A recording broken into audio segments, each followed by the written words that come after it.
respected Dharma masters, respected practitioners and guests. My great fortune, our great fortune, to all be here in this rarest of way places. English Dharma Talk at the Dallas Buddhist Association. This hall is now primarily used for talks, while the hall next door at 515 is primarily used for cultivation. As Pure Land practitioners, our cultivation is to chant the name of Buddha Amitabha and to recite the sutras, which are recorded teachings of Buddha Shakyamuni. We come to the lecture hall to listen to the teachings. We come to the cultivation hall to practice those teachings. We need both. In recent years, our world has become beset with difficulties, and for many, our lives have become increasingly filled with difficulties and unhappiness. As time goes on, these adversities will become more and more severe, more and more frequent. Someone asked how the great compassionate Buddhas and Bodhisattvas help all sentient beings to attain liberation. They do this by teaching us to overcome our greed, anger, ignorance, and arrogance, by teaching us the law of cause and effect. To end our suffering, we first have to know what causes it. As human beings, we undergo the sufferings of birth, old age, sickness, and death. We undergo hardships, do not attain what we seek, are often parted from our loved ones, and find ourselves in the presence of those whom we resent or even hate. We need to understand that catalytic conditions or circumstances have to exist for a cause to generate an effect. By controlling these catalytic conditions, we can have some influence, some bearing on our consequences. We need to practice good deeds during our lifetime to generate good karma. Then we will truly appreciate that living a happy and fulfilling life is the karmic result generated from a good cause and a good condition. And this is the way to attain liberation from suffering and to attain happiness. Today, many of us feel the weight of our negative karma as we witness the unhappiness around us. These are caused by our selfish and erroneous viewpoints, by our choosing to benefit ourselves at the expense of others. How do we remove this negative karma? How do we prevent further occurrences? By practicing what the Buddha taught. By dedicating ourselves to helping and benefiting others. By not protecting ourselves while harming others. Most of us have the subconscious desire to want to control other people, animals, even inanimate objects. But by letting go of this attachment, we can be liberated. Awakened beings live their lives with great ease. They fulfill their responsibility of advising and educating beings by explaining to them the true reality of life and the universe, by explaining the law of cause and effect, by explaining that every cause, every thought, word, action has a consequence, has a result. Whatever people decide to do, it is up to them. It is their choice, their consequence. We simply accord with conditions as we educate them and then leave the rest up to them. By doing this, our minds will remain serene as we generate the concentration and thus the wisdom to effectively interact with people, matters, and objects. The benefits that can be derived from such practice are infinite, are boundless. Not only can our present suffering be resolved, but our negative karma accumulated over infinite lifetimes can be eliminated as well. Why then are we unable to realize the true benefits? Because we are obstructed by our own negative karma, unable to see what is right before our very eyes. We are constantly reminded by the images of Buddhas and Bodhisattvas, constantly prompted by our reciting the sutras, impelled by our daily chanting and listening to Dharma talks. Yet we are still unable to truly comprehend the meaning of the teachings, still unable to incorporate them into our daily practice, our daily lives. We cannot blame the Buddhas and Bodhisattvas for not helping. They are trying to.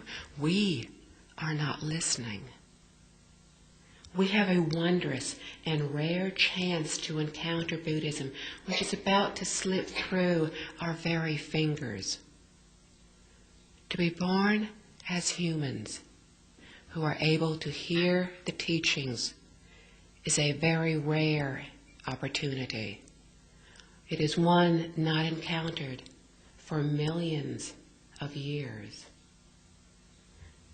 It is as rare as a bubble rising to the surface of a vast sea and breaking through the surface of that sea within the one wreath of flowers that is floating upon it. Allowing this opportunity to pass by would be a tragic mistake that is entirely of our own making. To prevent this from happening, we need to reflect and feel remorse for our mistakes. This is a learning process that will enable us to overcome our afflictions and worldly habits, and thus to remove our negative karma. What is this negative karma? A part of it is these afflictions and worldly habits. How do we overcome these? By feeling deep regret and vowing to never commit them again. Daily practice will help to decrease our negative karma and our afflictions. It is to practice in the midst of society, not to be separated from it. For to practice away from society in solitude can result in our attaching to that very solitude. We can choose any one of the 84,000 methods that the Buddha taught us. But he told us that from all these infinite ways, in this Dharma-ending age, the best way for us would be the Buddha name recitation method, as it is the most simple, convenient, and effective. it can generate the positive effect and thus the strength needed to eradicate our afflictions and negative karma. Some people have questioned why they do not yet feel results from their practice. It is not because the method is ineffective.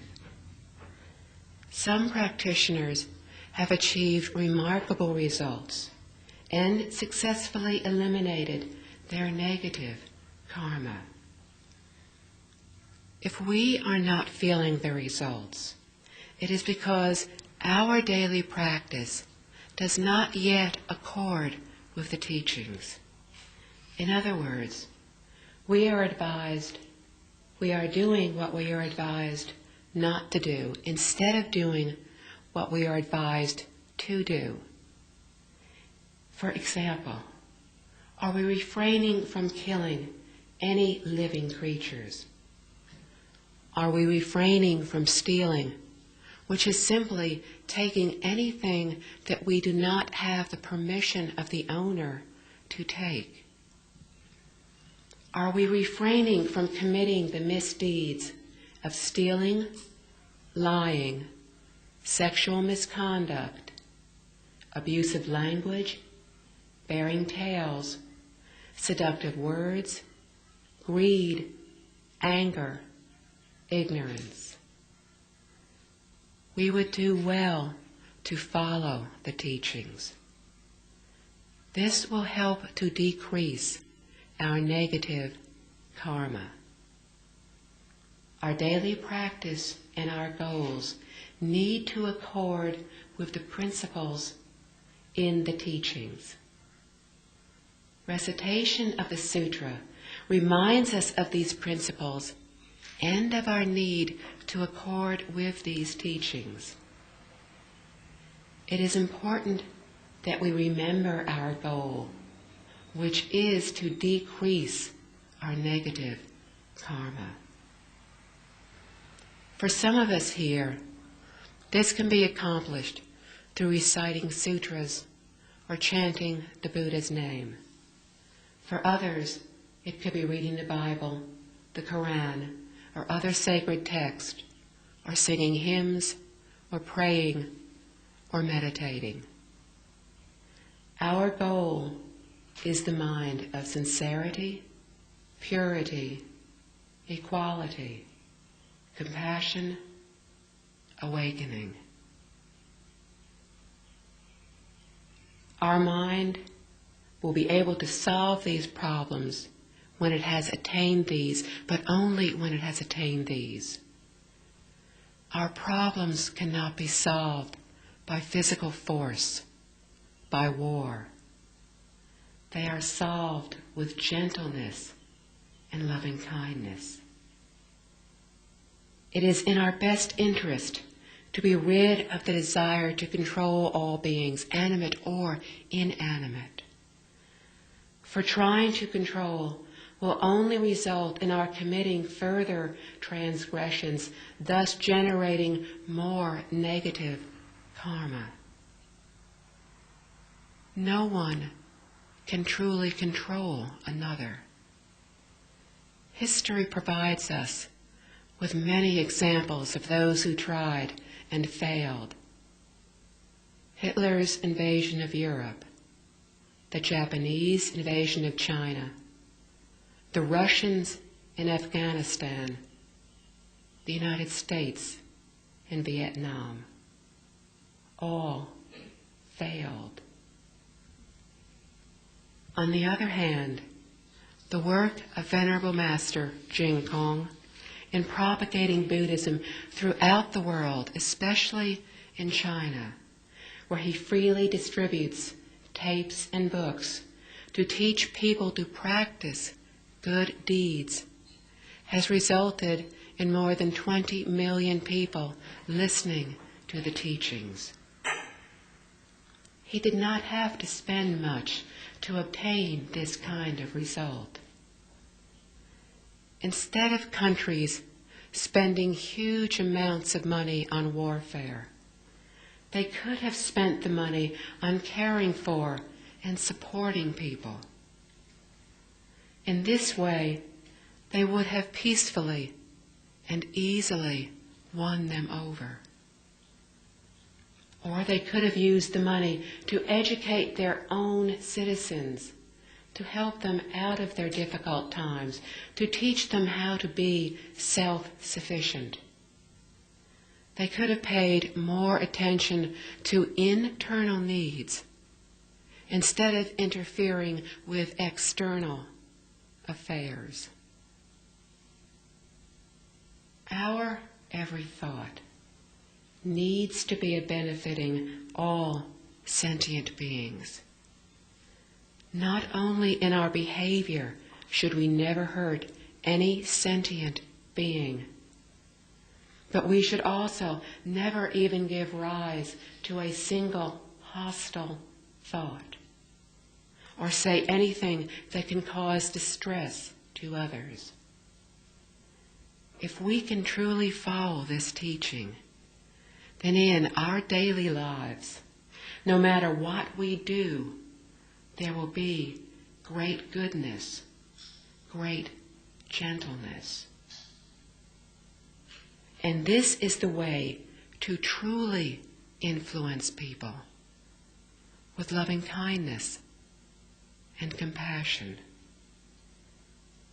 Using physical force to try to solve problems will not only create enemies, but will generate the cause to be born into the hell realms. By practicing in accordance with the teachings, we will achieve results, for in this way we will transform our minds. Since everything is a reflection of our minds, everything can be transformed by our minds. When we accord with the teachings, our thoughts will change. Our actions will be proper and correct.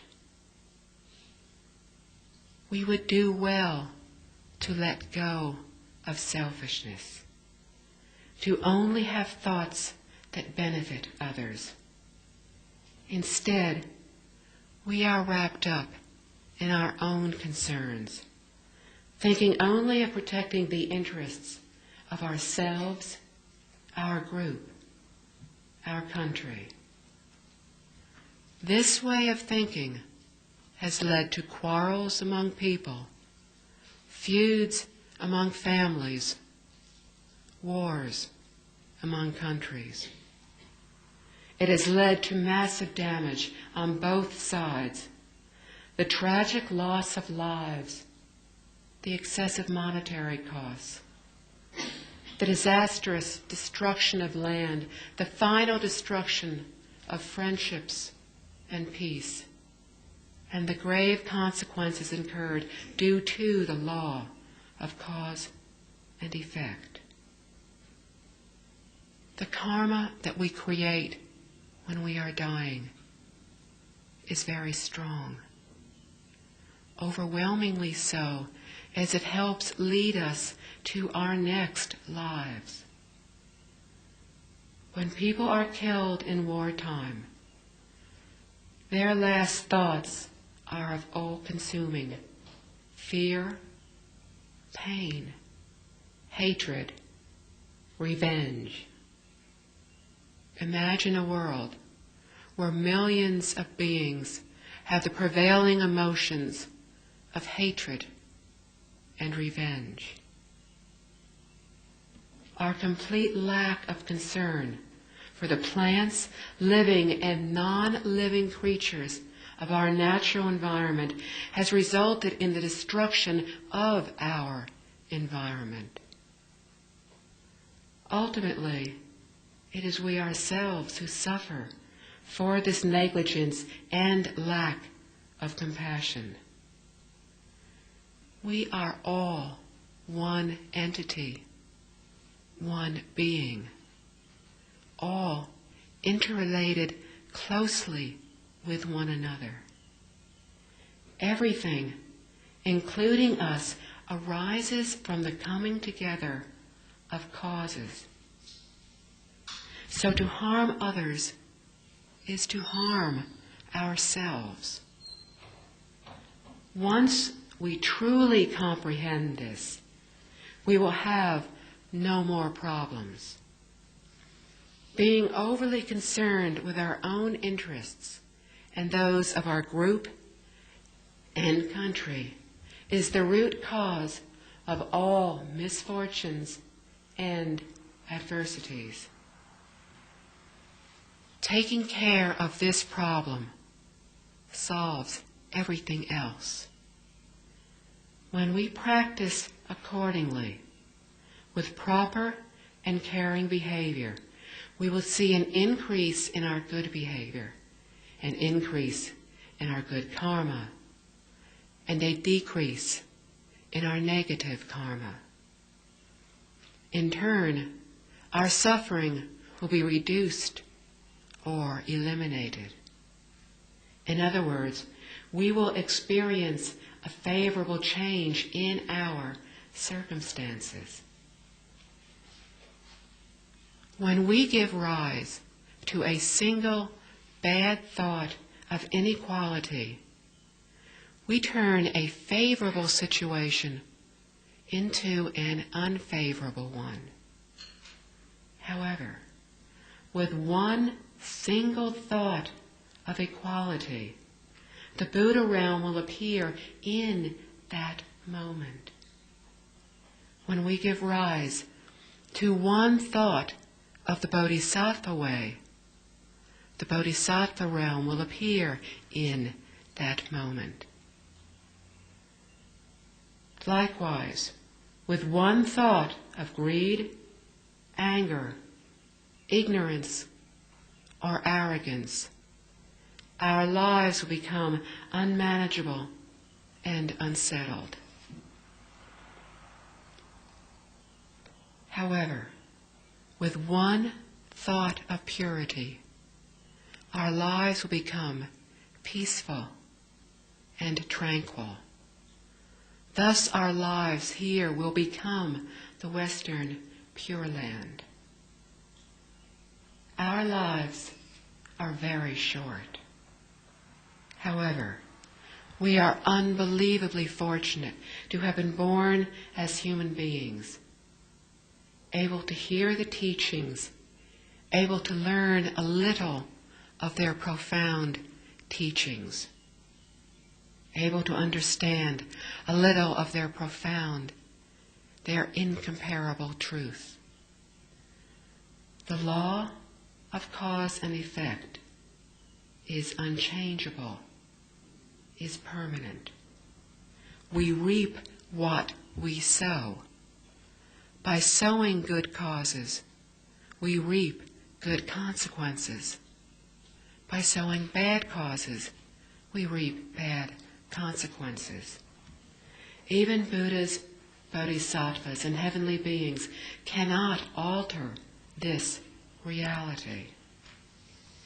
However, with the causes that we have already planted, we can learn how to alter our catalytic condition before it comes into effect.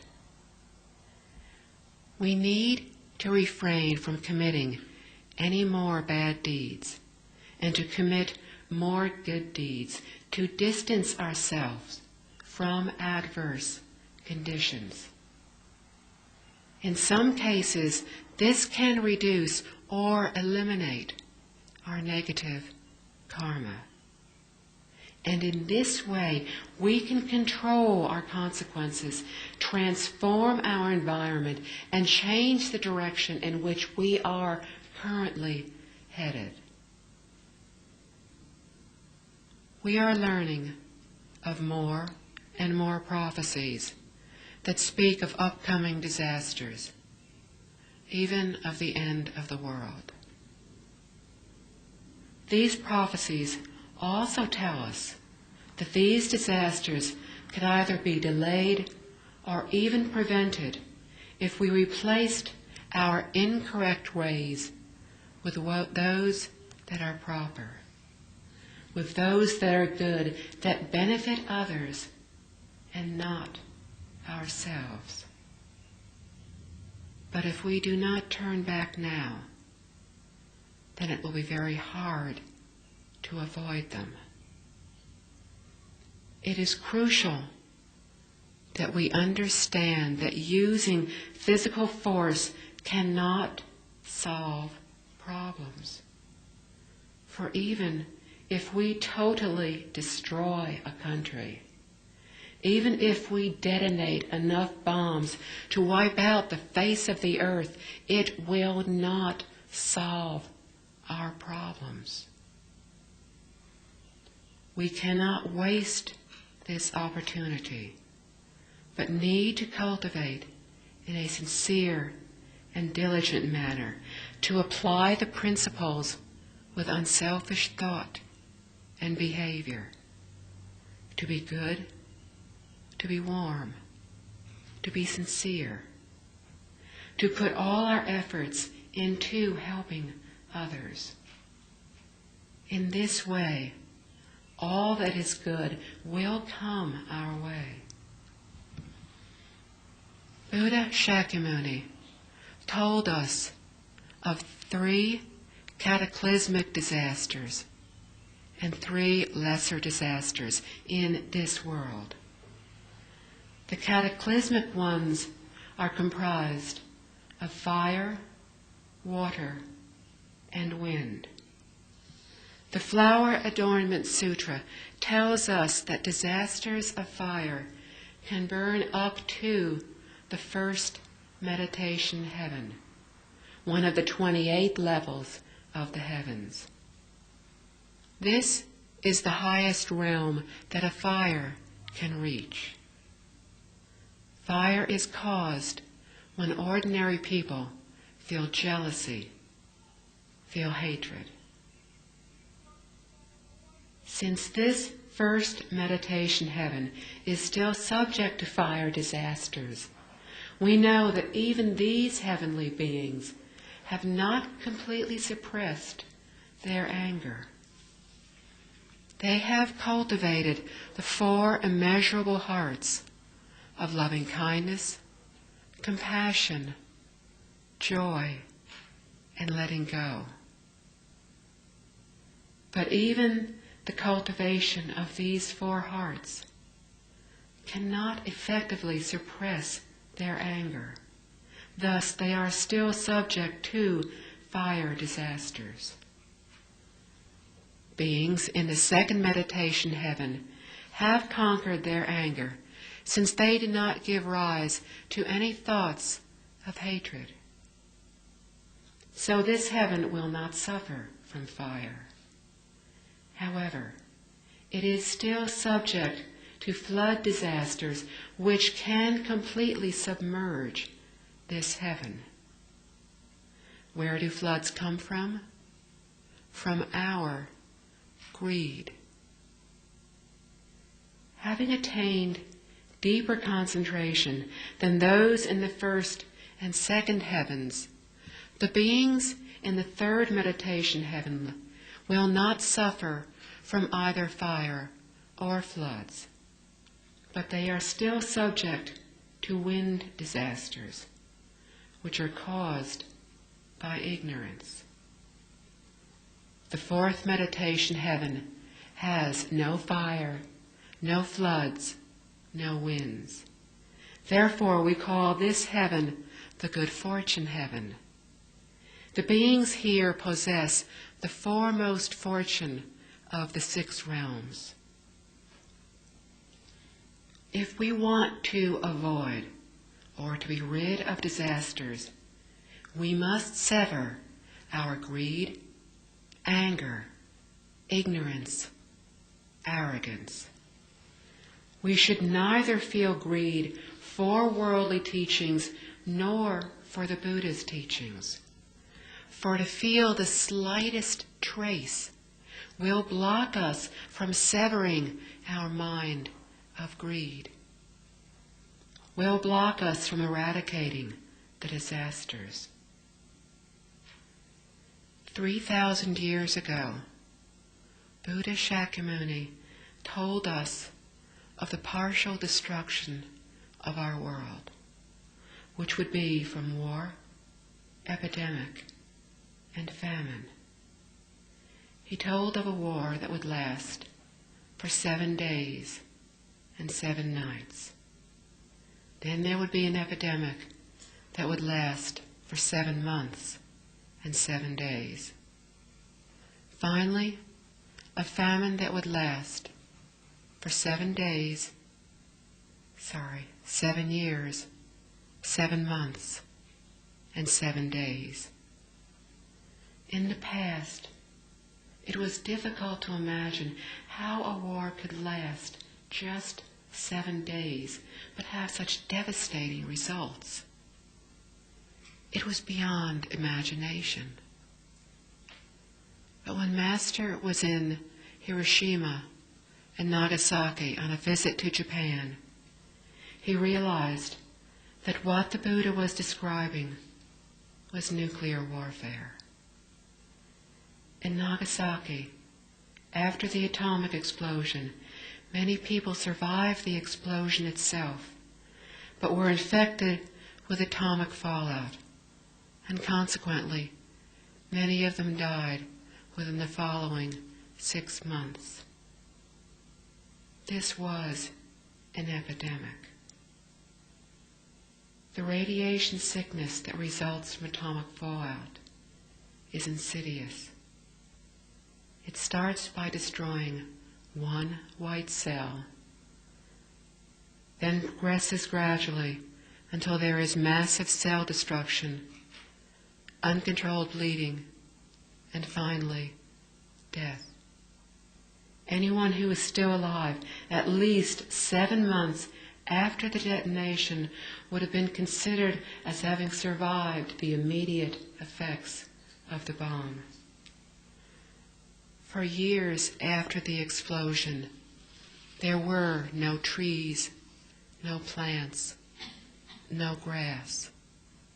All was barren.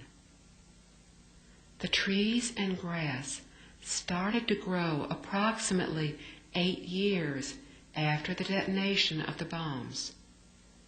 It was as the Buddha had told us. The ground would grow nothing for 7 years, 7 months, and 7 days. In this time, all will suffer from famine. From this, we realize that the partial destruction of the world that Buddha Shakyamuni told us was of nuclear warfare. Could it really happen? Many believe it is very likely. Access to nuclear weapons is becoming more widespread, more difficult to control. And no one knows how long this very tentative control can be maintained. Very honestly, the only way to maintain real restraint is to encourage and help all to understand the need to prevent human-made tragedies. If we observe the world situation carefully, we will see that it is very difficult, but not impossible, to avoid this approaching disaster. If a war were to happen now, half the world's population could be killed. The day before he passed on to the Western Pure Land, Master's late teacher, Mr. Bingnan Lee, told his students that this world was going to have a significant disaster. Even Buddhas, Bodhisattvas, and heavenly beings, try as they might, could not prevent it. He urged his students that the only way to free themselves would be to seek birth into the Pure Land. To assure this, we need to stop all bad thoughts, speech, and behavior. We need to accumulate only good deeds. How? By ceasing all selfish thoughts, by constantly thinking of how to benefit others, by letting go of our own interest for the sake of all others. This will stop our bad deeds and help us to accumulate only good ones. But if our every thought is only of ourselves, it will be very difficult to stop this approaching disaster. Why do we persist in our anger, our hatred, our fighting? Why do we have conflicts? Why do we simply have the inability to tolerate others? Selfishness, wrong viewpoints, the inability to truly care for others, the inability to understand that everything arises from our minds, the inability to understand that every thought we have is instantly perceived throughout the entire universe. We need to let go of our selfishness and understand that the whole universe is our home and that we are one with the universe. We have the same self-nature as Buddhas and Bodhisattvas. The difference between them and we is that they understand this. All sentient beings have been our past parents. All sentient beings will be future Buddhas. Understanding this, how can we not be respectful to others? How can we possibly harm others?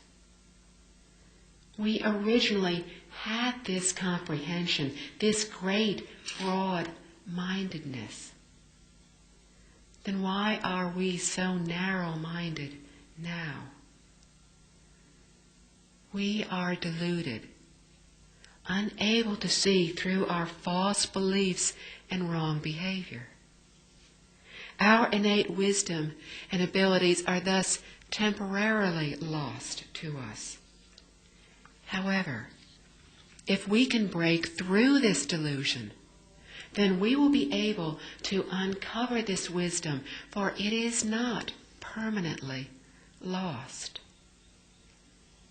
In the Flower Adornment Sutra, we can see the great broad-mindedness of awakened beings. All of the infinite and countless numbers of beings at the assembly who gathered to hear this unsurpassed teaching were one. If we could just understand this true reality and expand our mind, then we too would recognize that no matter what race, what religion, what culture, we are all one. With this wisdom, discrimination, misunderstanding, and conflict would naturally diminish. First, man-made tragedies would be avoided. Then, what we think of as natural tragedies would likewise dissolve. The environment changes with our minds. When our minds are serene and compassionate, our living environment will be tranquil and peaceful. As we learn of the magnificence of the Western Pure Land from the Infinite Life Sutra, we might ask where this magnificence and adornment come from. The sutras tell us that only the most virtuous people live there.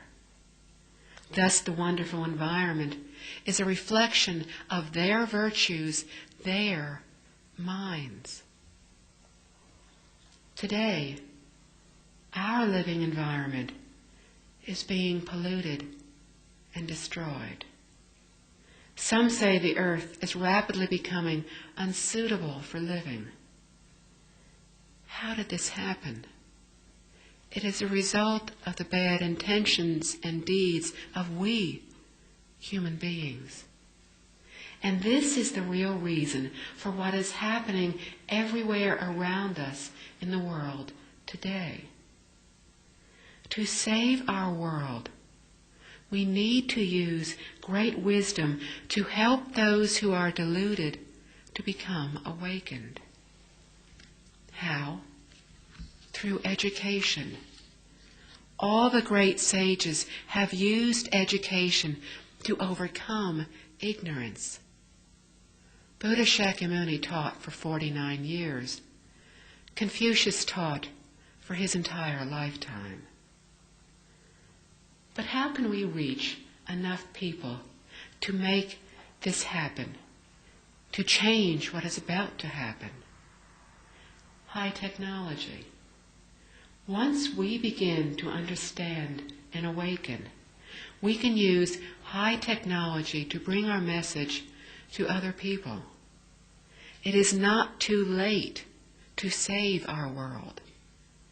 If all the worldwide television companies would broadcast 2 hours of the teachings every day, all the disasters around us could dissolve within 1 year. The environment is a reflection of our minds. So if there are more people who are thinking of others, of saving this world, of peace, then it will happen. There are areas around the world where this broadcasting has already begun. In Taiwan, there are 3 to 4 hours of lectures daily. In North America, in large areas including Canada, the U.S., Mexico, and Panama, there is at least 1 hour of lectures broadcast daily. In Macau and Hawaii, there are 2 lectures broadcast weekly. If more people watch, the stations will increase the broadcasting time and hopefully the languages of the broadcasts as well.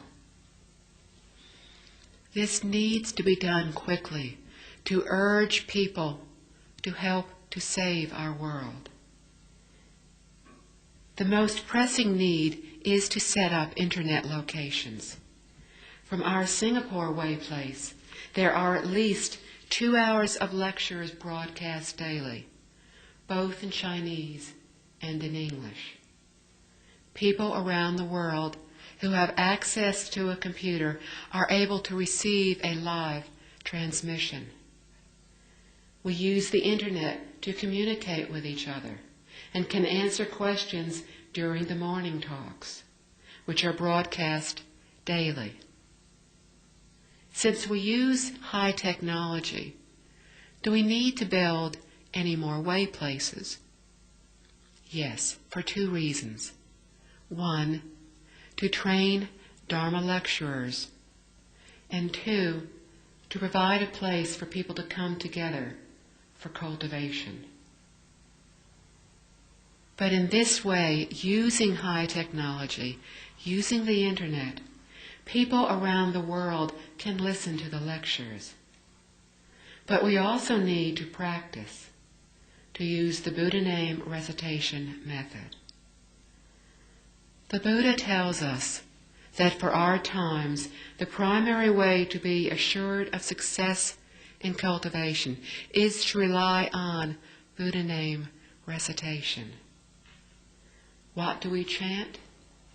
Namo Amitabha. Namo means to turn around and return. This does not mean we take refuge with the Dharma Master, but rather that we return and rely. Amitafa means infinite and awakening. Thus, Namo Amitafa means to return and rely upon infinite awakening. What are the benefits of chanting, of praying, of reciting the sutra, of reading the Bible? We are told that everything arises from our minds. In other words, the environment, our world, is a reflection of our minds, our thoughts. Not yet having become awakened, we still have discriminatory thoughts, wandering thoughts, afflictions, attachments. Still have greed, anger, ignorance, arrogance. The increase of these thoughts has increased the problems in our world today, from disagreements in our family, to discord in our country, to chaos in countries around the world. These thoughts are about to cause unimaginable damage if nothing is done to stop them. How? Chanting Amitafa enables us to restore our minds to purity, equality, awakening, peace. Reading the Bible or other sacred works, praying, chanting, accomplish the same thing. When our minds are at peace, the environment will reflect peace. Our thoughts create waves. In the 60s, we called these vibrations.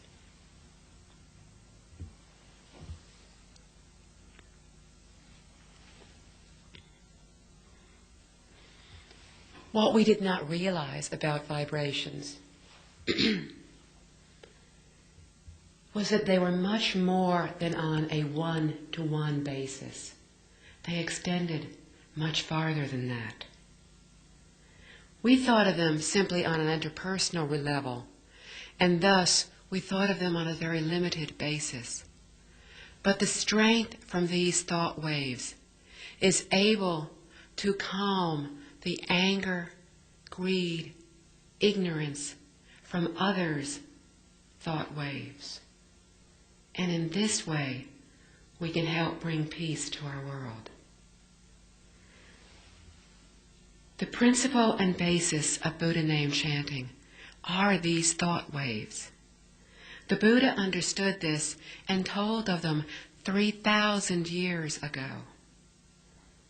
The purpose is to achieve so much more than our individual birth into the Pure Land. Buddha Shakyamuni knew and understood how great our need would be. And he taught how to change the fate of our world, not for himself, but for us. Understanding the need for Buddha name chanting, how do we proceed?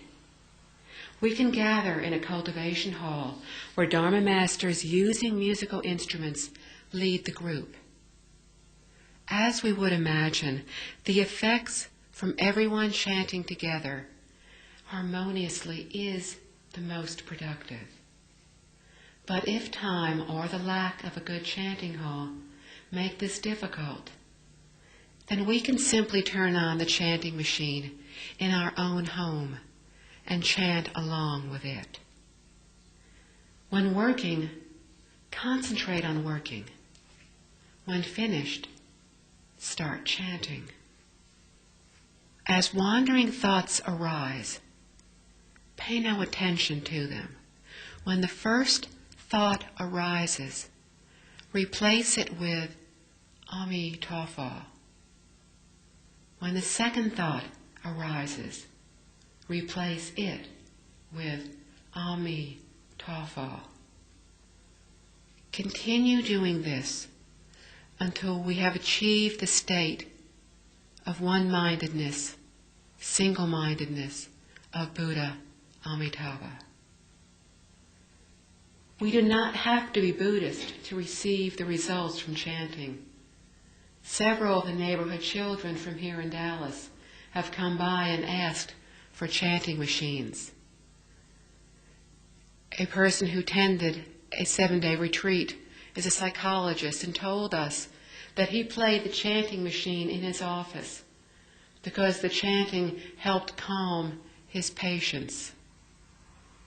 When my mother was in the hospital for an operation for cancer, one of the nurses, a devout Christian whose son is a minister, said that she liked coming into the room to see my mother and also to hear the chanting. We gave her a machine and chanting beads. When we went back 3 months later for a checkup, she found me and told me that she and her husband listened to the chanting machine every night because they found it so calming. There are also other teaching aids to help us in our mindfulness. When we first enter the cultivation hall, we will see images of 1 Buddha and 2 Bodhisattvas. In a Pure Land Way place, they will be Buddha Amitabha and Great Compassion Bodhisattva and Great Strength Bodhisattva. Buddha Amitabha symbolizes our original self-nature. Great Compassion Bodhisattva symbolizes great compassion. Great Strength Bodhisattva symbolizes great wisdom. Compassion and wisdom are 2 virtues for us to cultivate, for us to uncover our original self-nature, reminding us to be compassionate towards others, to be rational and not emotional, to be awakened. On the Buddha table, we will see several objects. Again, they are teaching aids, not objects of worship. For Buddhism is not a religion, it is an education. A container of water symbolizes the teachings. The clear water symbolizes the principle that our mind needs to be as pure as that water, to be void of greed, anger, and ignorance. It is calm without a single ripple, indicating that we interact with people and matters and even objects with a serene, non-discriminatory mind of equality. Furthermore, the water is pure, reflecting clearly and thoroughly, just as we would see everything around us as in a mirror. Flowers symbolize the cause, as the blossoms result in the bearing of fruit, which we also often see on the Buddha table. Fruit symbolizes the result, our consequences. Lamps, which have largely replaced candles, symbolize wisdom and brightness, illuminating the darkness of our ignorance. Incense symbolizes self-discipline and deep concentration, as well as the giving of ourselves to benefit all others. If we are able to suppress our afflictions and neutralize the negative vibrations from our thoughts, then we will have learned from these teaching aids. Generally, early in our practice, we begin to generate the vows to accomplish our goals. Every awakened being, when they start to cultivate, generates 4 great vows. No matter what vows they may make in addition to this, these cannot surpass the 4 great vows of Buddhas and Bodhisattvas. Sentient beings are innumerable. I vow to aid them all. Afflictions are inexhaustible. I vow to end them all. Ways to practice are innumerable. I vow to learn them all. Enlightenment is unsurpassable. I vow to attain it. We start with the first vow, then proceed to the second, etc. In other words, before attaining unsurpassable enlightenment, we need to master the ways of practice. Before we master the ways of practice, we need to end our afflictions. And before we can begin to end our afflictions, we need to vow to help all sentient beings. These vows are profound and vast. Our viewpoints, our thoughts have to accord with these great vows. Only when we have cut off our afflictions can we help sentient beings.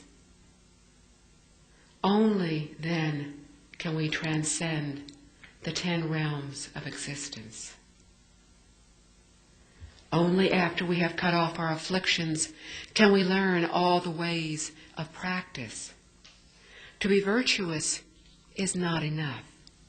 We also need to have knowledge, intelligence, and wisdom, because we will have to help all different kinds of species, all different sentient beings. If we want to gain perfect wisdom and undefeated eloquence, we will need to be well versed in countless methods. And if we cannot reach the highest level of Buddhahood, then we cannot help all sentient beings. We can only help those whose level is lower than ours. Only when we reach the state of perfect, complete enlightenment will we possess the ability to help all sentient beings.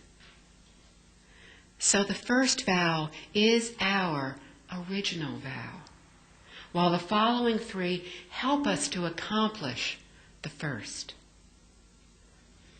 To generate the vows, but not to cultivate to meet them, will be futile. Cultivation and vows complement each other. As long as we work diligently, never regress, and generate the vow to reach the state of perfect, complete enlightenment, we will attain the Dharma, joy.